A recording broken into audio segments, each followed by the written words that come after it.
Fala, povo lindo! Sejam bem-vindos ao Escavador do Conhecimento. Meu nome é Jéssica Garcia e o tema de hoje será a Revolução Industrial. A Revolução Industrial, ela ocorreu aí de 1760 até meados ali do século XIX. A Revolução Industrial, ela foi aí um conjunto de práticas, e mudanças socioeconômicas que afetaram aí diretamente o mundo do trabalho, devido ao uso da tecnologia na produção. A partir aí de meados do século XVIII, causando enormes mudanças, nas relações sociais, na parte urbanística e arquitetônica e econômica das cidades. Para o capitalismo, isso acabou aí se tornando, uma nova maneira do homem dominar a natureza. A abrangência da Revolução Industrial, ela se limitou ao continente europeu e aos Estados Unidos. Aí, posteriormente, a sua evolução, as suas tecnologias, elas foram ecoando para o resto do mundo. A Inglaterra, especificamente, ela sempre esteve à frente, dessa revolução. Resultado aí do grande acúmulo de capital que teve, ao longo do tempo, dos grandes proprietários de terra, que foram beneficiados do cercamento das terras, os enclosures, que ocorreu aí, nos séculos anteriores, mas também devido à criação de carneiros, que eles extraíam a lã, o algodão, para as manufaturas têxteis. Esse capital aí que foi acumulado, ele foi investido aí no desenvolvimento de novas tecnologias, com foco aí, principalmente na máquina a vapor, que posteriormente aí ela foi utilizada na indústria têxtil. A Inglaterra, ela também aí desenvolveu, o tear mecânico e a fundição do aço. Parafraseando aí um pouquinho Karl Marx, ele dizia que o trabalho era a capacidade do homem de alterar o metabolismo da natureza ao seu favor. E dessa questão aí, dessa alteração da natureza ao seu bel favor, ocorreu a primeira Revolução Industrial, que transformou aí de uma maneira espetacular a maneira do homem transformar a natureza, agora a partir de máquinas, no processo produtivo, substituindo aí o homem. Em meados aí do século XVIII, a produção de bens de consumo, calçados, roupas, etc.,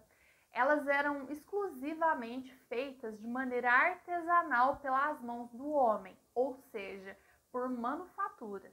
A primeira máquina a vapor, ela foi inventada aí por Thomas Newcomen em 1698 e ela era utilizada aí a princípio especificamente para tirar a água das minas de carvão. Esse motor, criado aí por Thomas, posteriormente ele foi readaptado, a outros setores produtivos.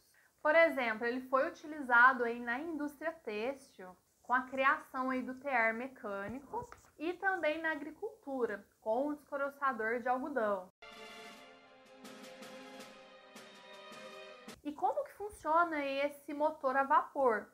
Ele funciona a partir da energia cinética, dos gases aquecidos, que se expandem e acabam aí impulsionando alguns pistões que ficam lá dentro do mecanismo. Daí surgiram então novas substâncias químicas e novos materiais para ser utilizados aí na produção. As máquinas, então, elas tomam aí o lugar do homem e modificam, um cenário que estava estático aí há séculos. As máquinas, elas não foram aí criadas por gênios. Elas foram criadas por homens de negócios com objetivos práticos, visando aí o aumento da produção e o lucro. Por exemplo, tirar água das minas, tecer tecidos numa maior velocidade, e aumentar aí a produção de algodão. Esse impulso, na criação de máquinas, para acelerar aí o processo produtivo, foi resultado aí, de uma visão capitalista de maximização dos lucros. E o antigo sistema aí, de manufaturas, ele era visto aí como uma barreira nesse processo de evolução. Foi aí então que a Revolução Industrial, ela vem comendo pelas beiradas e derruba de vez os sistemas de guildas, e corporações, E a manufatura, ela passa aí de vez a ser abandonada. alterando dessa forma a maneira de trabalhar, a economia e tornando aí obsoletas as técnicas de produção artesanais. Para quem não lembra aí o que eram as guildas, né, que foram constituídas lá na Idade Média, elas foram aí associações de negociantes e artesãos com um caráter aí corporativo que serviam aí, né, como proteção e assistência de seus membros e também aí como regulamentadoras, né, das atividades produtivas. Elas estiveram em alta aí entre o século XIII e o século XV, originária aí, né, de uma regulamentação de mercadores para fins beneficentes. Algumas de suas preocupações era a garantia do emprego de seus associados, controle da qualidade de produtos, regulamentação dos preços e serviços aí de assistência social. Geralmente elas tinham aí monopólio, né, nas suas cidades, nas suas regiões, e taxavam aí brutalmente quem não era afiliado à sua associação. Elas não tinham o mínimo interesse pelo progresso tecnológico. Com a Revolução Industrial, os trabalhadores eles deixaram de possuir os seus instrumentos de trabalho. Eles eram possuidores somente da sua força de trabalho. O que fez com que nascesse aí, então, uma nova classe social, o proletariado. Esse termo aí, ele denota-se aí lá da Roma Antiga, né? Quando os cidadãos romanos, eles não tinham nada além da sua própria força de trabalho, para poder aí oferecer ao Estado, né? E também a sua prole, que eram aí a sua mulher, né? Os seus filhos, que continuariam aí eternamente vendendo a sua força de trabalho na Revolução Industrial, né? Por salário. Parafraseando aí Karl Marx novamente, a indústria moderna, ela conseguiu transformar a pequena oficina aí do antigo mestre patriarcal na grande fábrica industrial capitalista, com massas de operários aglomerados nas fábricas sob a vigilância hierárquica de oficiais e suboficiais, né, como se fosse um verdadeiro exército, se tornando aí então escravos da classe burguesa, escravos do Estado burguês, escravos do dono da fábrica e das máquinas. A condição de trabalho dessas pessoas, ela era análoga à escravidão. Recebiam salários baixos, condições de trabalho completamente insalubres, em espaços confinados, né, uma rotina exaustiva. Esses espaços, eles geravam aí inúmeras doenças, como por exemplo, doenças pulmonares, que acometiam aí, os proletários que estavam aí na indústria têxtil, né, na indústria da cerâmica, nas minas de carvão, que tinham aí uma grande exposição aos pós, né, e outras substâncias. E outra coisa aí que acometia regularmente esses operários era a morte por exaustão, por exemplo, que ocorria com ferreiros, né, e modistas, né, que eram aquelas pessoas que trabalhavam nas indústrias têxteis. A contratação da mão de obra geralmente envolvia aí toda a família, né, pais e filhos, e ela não distinguia entre adultos e crianças, com duras jornadas de trabalho aí, né, que variavam aí de 12, 14, 16 horas. As crianças aí, geralmente, elas trabalhavam igual a um adulto ou até mais do que um adulto, porque geralmente elas não reclamavam, né? Além delas receberem castigos físicos, né, e até confinamento no ambiente de trabalho. Karl Marx, em seu livro O Capital, ele aborda aí essas condições, né, de trabalho e a luta por condições de trabalho mais humanas. Eu vou deixar aqui um trechinho na tela.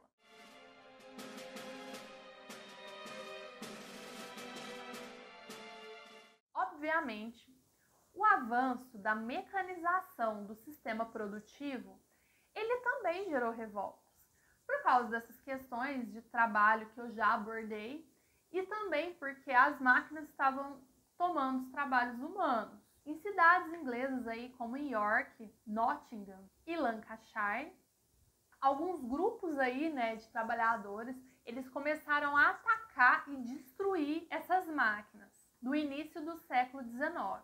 Esse movimento aí, então, ele ficou conhecido como ludismo. Esse nome, ele foi derivado aí de Ned Ludlam, a quem deu origem ao movimento, que em um gesto de revolta, ele foi lá e quebrou o tear do patrão dele.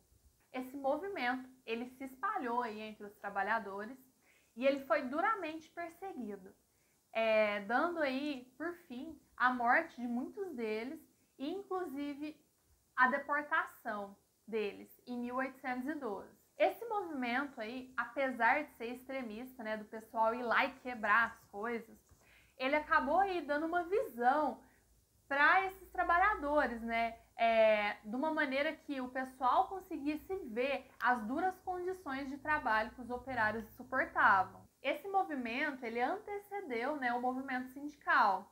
E o ludismo, ele só fracassou por ser aí um movimento regressivo, né? Eles queriam voltar à era de quando não tinha máquina. Só que assim, no estado em que estava, não tinha como andar para trás, né? Então, assim, por isso que ele fracassou. Segundo Marx, somente aí após a Lei Fabril de 1833, né, que abrangeu aí a indústria algodoeira, do linho, da seda e tal, que ocorreu, né, a transformação de uma jornada de trabalho aí mais normal. Essa lei aí, ela foi criada na Inglaterra, né, somente mediante as revoltas, né, trabalhistas, né, versus os capitalistas. E mesmo que essa lei aí, ela fosse um avanço, né, para a primeira tentativa de regulamentação dos direitos dos trabalhadores, ela ainda era muito ruim, porque, tipo assim, os trabalhadores, eles tinham que trabalhar até 15 horas. E adolescentes, eles podiam trabalhar até 12 horas. Então, assim, mesmo assim ainda estava ruim. Estava menos ruim, mas ainda estava ruim. Após aí 1824, né, acaba aí aquela lei de ilegalidade, né, dos sindicatos. Então, assim, eles começam a conseguir se articular, né, se organizar melhor para correr atrás dos seus direitos.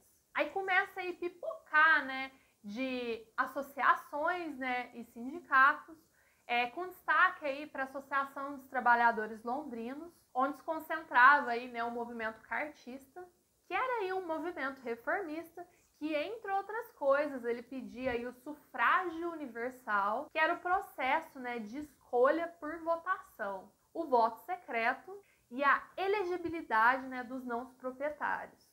Em 1842, ocorre então a primeira greve trabalhista, né, liderada pelos cartistas, o que levou aí ao parlamento, né, a promulgar leis, né, que beneficiassem então os trabalhadores. E em Londres aí é lançado, né, o Manifesto do Partido Comunista, escrito por Karl Marx, né, que pedia aí a emancipação dos trabalhadores. Em 1865 é fundada aí em Londres a Associação Internacional dos Trabalhadores, conhecida também como Primeira Internacional, que teve aí consigo, né, várias figuras revolucionárias, né, como Bakunin, Engels e Marx. O domínio aí de novas técnicas de fundição de ferro e a forja do aço, combinados aí com as máquinas a vapor, permitiu aí o desenvolvimento das locomotivas a vapor, das linhas férreas, melhorando dessa forma aí o transporte nas cidades, com ênfase aí, né, nos centros industriais da Inglaterra, como Manchester, né, Liverpool e Londres. A grande demanda de mão de obra, ela atraiu aí vários trabalhadores desempregados, né, que foram aí se movimentando para essas cidades onde estavam concentradas as indústrias. A maior parte deles vinha aí de manufaturas, né, que acabaram quebrando. E com essa migração aí, né, dos trabalhadores para essas cidades, né, foram se formando imensos bairros insalubres, né, que eram um conglomerado aí de cortiços, sujos, úmidos, fuliginosos e com uma alta mortalidade. Com o surgimento da utilização do aço na construção civil, surgiram aí diversas construções, né, mais arrojadas, né, que acabaram aí inspirando diversos escritores que eram aí apaixonados, né, pelo progresso e pela ciência, né, como por exemplo Júlio Verne. A Revolução Industrial, ela gerou aí um grande impacto econômico. Ela transformou aí o capitalismo mercantil no capitalismo industrial. Ela deu origem aí ao êxodo rural, onde os camponeses, né, despossuídos, eles iam até as cidades para trabalhar como operários. Graças à Revolução Industrial, ao criar aí produtos em larga escala, ela gerou aí novos mercados e permitiu aí, né, que o capitalismo ele se expandisse aí como meio universal de produção. A Revolução Industrial ela impulsionou a economia da Inglaterra assim de uma maneira gigantesca. A produção em larga escala ela acabou aí barateando, né, o custo e o preço dos bens de consumo. Com o desenvolvimento aí, né, das ferrovias, né, e dos navios, houve melhora aí, né, no transporte público e solidificação aí, né, dos mercados internos e externos. A Guerra do Ópio, ela foi uma tentativa da Inglaterra garantir o livre acesso ao mercado chinês. Primeiro aí através da exportação do ópio, né, que eles produziam aí lá na Índia e no Afeganistão, assim como a invasão do Comodoro Perry do Porto de Tóquio, forçando aí então, né, o Japão a abrir seus portos ao comércio internacional, em especial aí, né, para os Estados Unidos, que vão ser aí os primeiros felizardos a lucrar com essa abertura. Essa expansão aí, ela vai sofrer com algumas interrupções, por exemplo, a depressão que ocorreu em 1873, fazendo com que essa disputa de mercados aí, ela fosse além da Primeira Guerra Mundial, onde os imperialismos se enfrentaram pelo controle de mercados e a expansão da sua influência. Sendo assim, a partir da Revolução Industrial, o homem ele adquiriu então um controle sobre a natureza, que aí no século XIX foi maravilhosa, deslumbrante, mas que no século XX foi assustadora, pois a partir daí do domínio do ferro, que essa revolução aí ela proporcionou, foi possível, né, a criação das bombas atômicas, que tiveram aí um quadro trágico em Hiroshima e Nagasaki.